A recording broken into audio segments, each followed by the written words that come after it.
lecture de ce matin nous est tirée du second livre de Chroniques, chapitre 1, du 7e au 12e verset.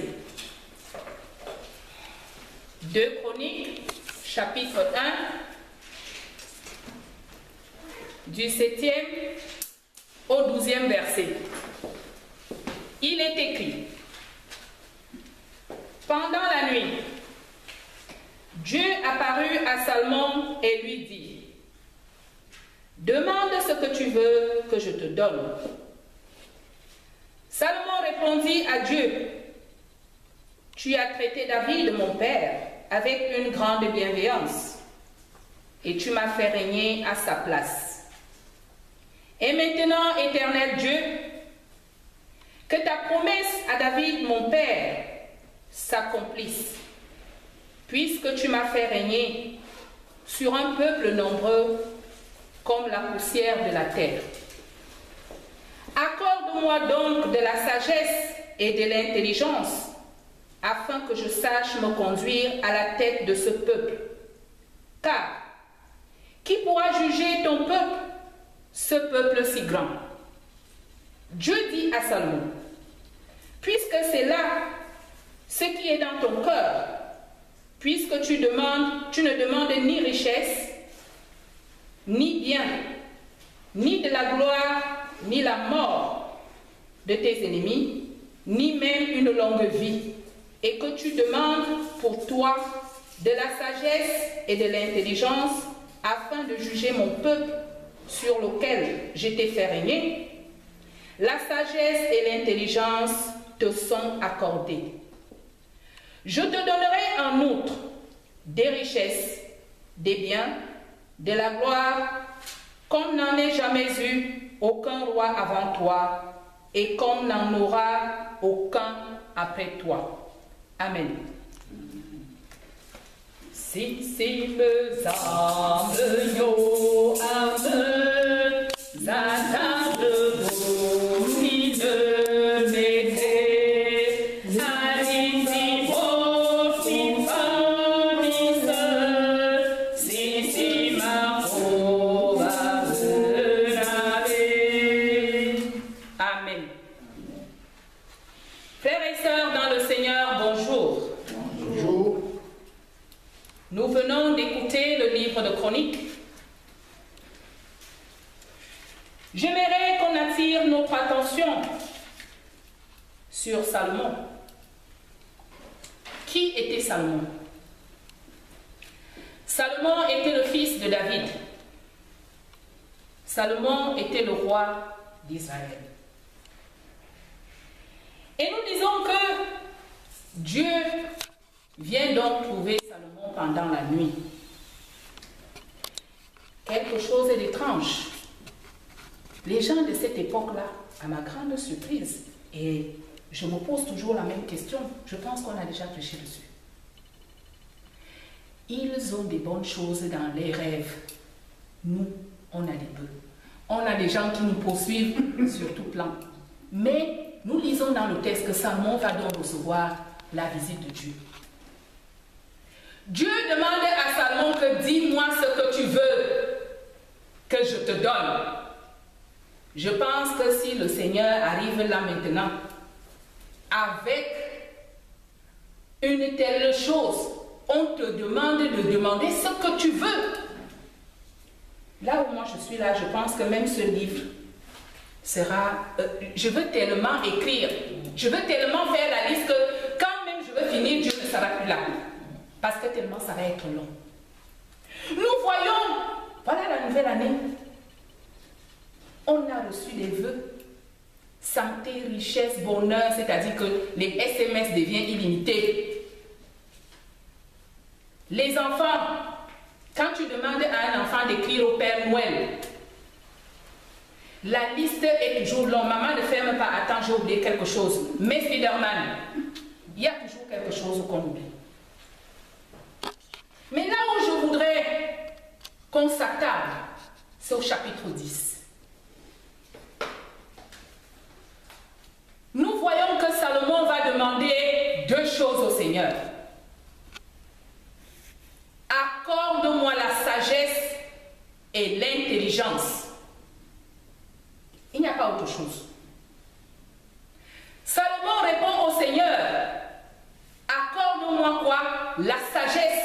et l'intelligence. Pourquoi ces deux choses? Vous savez que si quelqu'un est intelligent, l'intelligence ne fait pas tout. Parce que les hommes qui ont fait les longs crayons là, des fois ils sont intelligents, mais il leur manque la sagesse. La sagesse, c'est ce qu'on appelle chez nous en boule le ti.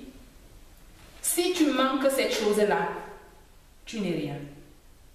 Parce que tu peux beau avoir la connaissance des documents à l'école, mais si tu n'as pas la sagesse, tu n'as rien. Salomon, lui, se replie auprès de son maître en lui demandant humblement que Père, la sagesse et l'intelligence. Nous voyons combien Salomon est humble. Parce que Salomon, qui est le roi d'Israël, ne demande pas la sagesse et l'intelligence pour diriger le monde. Non. Il dit ceci.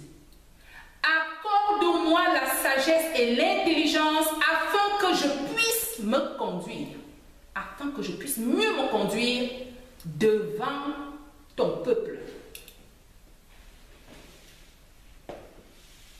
Chose rare, nous les responsables, si tu demandes même la sagesse et l'intelligence, c'est pour mater les chrétiens.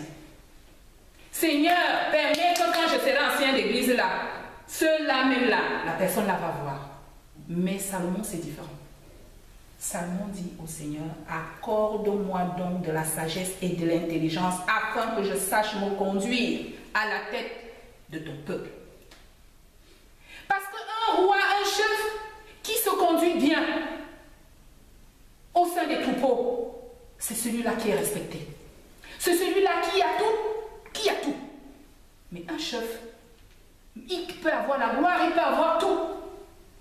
Mais si un chef ne sait pas se conduire lui-même, je pense que nous le vivons. Nous voyons des fois des adultes que nous aujourd'hui on manque de respect tout simplement parce que ces adultes ne se conduisent pas comme il faut. Et naturellement, ces adultes vont se retrouver dans l'assemblée des gamins avec le manque de respect. Salomon va poursuivre son récit. Il ne demande pas tout simplement à Dieu que oui, donne. Avant de formuler la demande, parce que quand Dieu vient demander à Salomon, avant que Salomon réponde au Seigneur que accorde-moi la sagesse et l'intelligence, Salomon va commencer à glorifier Dieu. Parce que nous le voyons quand il dit maintenant éternel, que ta promesse à David, mon père, s'accomplisse. Quelle promesse y avait-il entre le Seigneur et David? Parce que nous voyons que quand Salomon prie, c'est toujours il commence à glorifier Dieu. Il dit au loin, ô éternel Dieu d'Israël, qu'il n'y a point de Dieu semblable à toi dans les cieux et sur la terre. Tu gardes l'alliance et la miséricorde envers les serviteurs qui marchent en ta présence de tout cœur. Ainsi, tu as tenu parole à ton serviteur David, mon père. Et ce que tu as déclaré de ta bouche, tu l'accomplis en ce jour, puisque maintenant, éternel Dieu d'Israël, observe la promesse que tu as faite à David, mon père, en disant, tu ne manqueras jamais devant moi d'un successeur sur le trône d'Israël, pourvu que tes fils prennent garde à leur voie et qu'ils marchent dans ma loi comme tu as marché en ma présence. C'est aussi simple. Dieu a fait une promesse à David. Pourquoi? Parce que David a marché selon les volontés de notre Seigneur. Et Dieu va donc promettre à David que tu ne manqueras jamais de successeur. Ton successeur sera celui-là qui va être sur le trône d'Israël en tant que roi.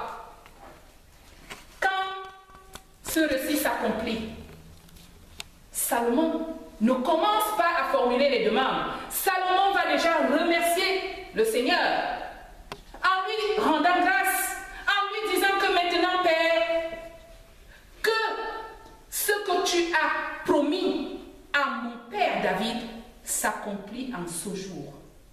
Et ce n'est qu'à partir de là qu'il va donc formuler la demande que accorde-moi sagesse, intelligence, afin que je puisse mieux me conduire sur le peuple que tu m'as donné de diriger. Ils sont maintenant réunis parce que les stratégies de l'EPC commencent aujourd'hui. Là-bas, on veut choisir qui va être qui.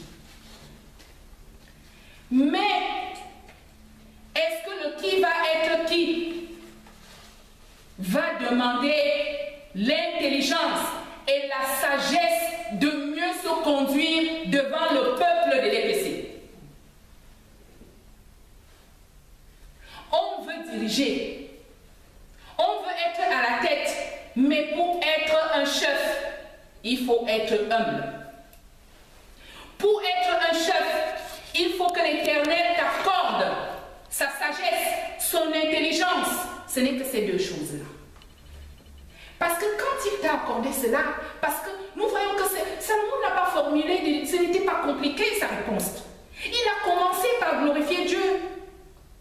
Et c'est ce que d'ailleurs nous avons dans le canevas de l'EPC. Quand tu fais la prière d'intercession, tu commences par glorifier Dieu. Tu es le plus grand, le plus haut, le plus. Et c'est ce que Salomon fait. Et ce n'est qu'après qu'il va donc glisser sa demande. Et sa demande n'est pas compliquée parce qu'il demande deux choses. Dieu est tellement surpris lui-même. Et c'est le Seigneur même qui va rajouter. Dieu dit à Salomon, puisque c'est cela ce que tu es dans ton cœur, puisque tu ne demandes ni richesse, ni bien, ni gloire, ni même la mort de tes ennemis, ni la longue vie, moi je t'accorde la richesse, la gloire. Le Seigneur commence donc à bénir. C'est le Seigneur qui bénit. Ce n'est pas Salomon qui a demandé. Salomon a donné les deux choses qu'il avait réellement besoin. C'était de l'intelligence, de la sagesse, pour qu'il puisse mieux se conduire. Ce n'est même pas pour qu'il conduise le peuple. Pour que je sache me conduire devant ce peuple si grand, comme la poussière de la terre. Mais c'est le Seigneur qui dit, mais puisque le Seigneur réagit comme ça, pourquoi? Parce que l'Éternel a fait la promesse à David, son père. Vous voyez comment les bénédictions, c'est-à-dire que on ne parle pas de David, on parle de Salomon, fils de David. Parce que le Seigneur a fait une promesse et il tient à cette promesse-là. Est-ce que toi et moi, le Seigneur est-il capable de faire la promesse pour que nos enfants aussi bénéficient des grâces? Parce que je peux vous jurer que moi je me dis souvent, nous sommes peut-être la malédiction de nos parents ou la bénédiction de nos parents aussi. Parce que Salomon aujourd'hui, ce n'est que l'accomplissement de ce que l'Éternel a promis. Parce que quand l'Éternel promet quelque chose, il donne. Notre Dieu ne fait pas les fausses promesses, non. Il a promis à David que David ne manquerait jamais d'un successeur. Nous savons que nous pouvons avoir des enfants. Une femme peut avoir 10 enfants, mais jamais de successeur. Ces enfants deviennent ceux qui sont dehors là. Il n'y a pas de successeur. Mais David a au moins la chance d'une chose, c'est d'avoir le successeur. Et ce successeur a aussi la crainte de Dieu. Puisque quand il prend la parole, il dit à Dieu, la bienveillance que tu as eue envers mon père David, que ta promesse s'accomplisse donc sur moi, puisqu'aujourd'hui, là même, je règne sur le trône d'Israël. Frères et sœurs, en partant d'ici, le thème n'est pas compliqué. il faut savoir faire la bonne demande à Dieu. Il faut savoir faire la bonne demande à Dieu. Des fois, ce n'est pas compliqué dans nos vies, mais nous multiplions des fois les vaines paroles. Et nous oublions même juste l'essentiel qui est là à côté. Tout ça. Parce que sûrement, on se dit, plus on va gonfler la note au niveau de la demande, plus le Seigneur va nous exaucer. On voit là que c'est lui-même qui a rajouté la gloire et richesse. Et il dit même à Salomon que ce que je veux te donner là, aucun roi n'a jamais eu ça. Et aucun n'aura pas. Ça veut dire quoi? Ça veut dire que frères et sœurs dans le Seigneur, comportons-nous comme David. Je ne dirais même pas comme Salomon, parce que Salomon c'est le fruit de David. Salomon n'est que le fruit de David. Parce que si David n'allait pas être fidèle au Seigneur, si David n'allait pas suivre les lois de son père, il n'allait pas avoir cette promesse et Salomon n'allait pas se retrouver roi d'Israël. J'exhorte donc mes pères qui siègent à partir d'aujourd'hui et qui vont se retrouver la semaine prochaine et qui vont être élus à des postes de responsabilité, tout simplement de demander au Seigneur sagesse et intelligence. Parce que pour diriger le peuple de Dieu, il faut juste deux choses: sagesse, intelligence. Et le Seigneur lui-même comblera le reste. Amen. Il faut savoir faire la bonne demande à Dieu. Nous prions. Éternel notre Dieu, tu es si magnifique. Tu as toute la puissance à toi. Tu peux accorder tout ce que tu veux. Mais malheureusement, nous ne savons pas souvent quoi te demander. En ce moment éternel, nous ne te demandons pas la sagesse de Salomon, ni son intelligence, ni les richesses que tu lui avais accordées. Nous te demandons simplement de bénir la parole que nous avons entendue, de faire en sorte que cette parole se fructifie en nous, de faire en sorte aussi que nous puissions la transmettre aux autres pour qu'eux aussi soient édifiés à travers cette parole.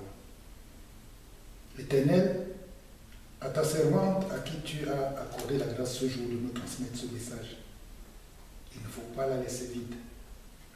Fais en sorte qu'elle soit toujours remplie de ton Saint-Esprit afin de continuer à nous transmettre ta parole telle que tu voudrais que nous l'entendions. Nous te remercions de tous les bienfaits que tu nous as accordés jusqu'à cet instant et surtout de tout ce que tu vas continuer à nous accorder après ces instants. Non parce que nous sommes méritants, mais parce que, de par ta promesse, tous ceux qui espèrent en toi ne rentreront jamais vide.